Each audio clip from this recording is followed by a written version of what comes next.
যে দেশের মানুষ যত বেশি কর্মঠ সে দেশের মানুষ তত বেশি উন্নত, অর্থাৎ সে দেশ তত বেশি উন্নত। আধুনিক যুগে কন্টেন্ট ক্রিয়েটর একটি আকর্ষণীয় এবং সম্ভাবনাময় পেশা হিসেবে আত্মপ্রকাশ করেছে। অসংখ্য তরুণ তরুণী এই পেশায় নিজেদের সৃজনশীলতা প্রকাশের পাশাপাশি উজ্জ্বল ভবিষ্যৎ গড়ার স্বপ্ন দেখেছেন।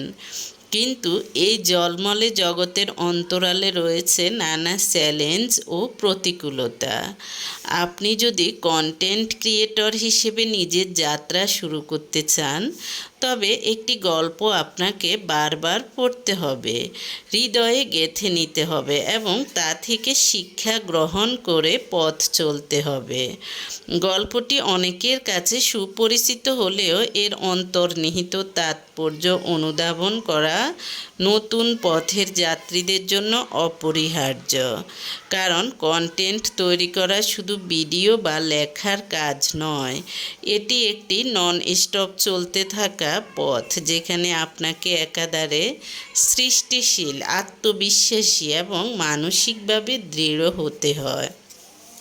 কন্টেন্ট ক্রিয়েটর পেশাটি এমন এক ক্ষেত্র যেখানে প্রতিনিয়ত আপনাকে জনসাধারণের সামনে নিজেকে এবং নিজের কাজকে তুলে ধরতে হয়। আর এর অনিবার্য পরিণতি হলো নানাবিধ মন্তব্য ও সমালোচনা। আপনার পরিবার, আত্মীয় স্বজন, বন্ধু বান্ধব, এমনকি সম্পূর্ণ অপরিচিত ব্যক্তিরাও আপনার কাজ নিয়ে চুলচেরা বিশ্লেষণ করবেন। এই পেশায় আসার সঙ্গে সঙ্গেই আপনি বুঝতে পারবেন সবাই আপনাকে বুঝবে না, সমর্থন করবে না, বরং আপনি নানাবিধ মন্তব্য, সমালোচনা, এমনকি হাস্যরসের লক্ষ্য হয়েও উঠতে পারেন।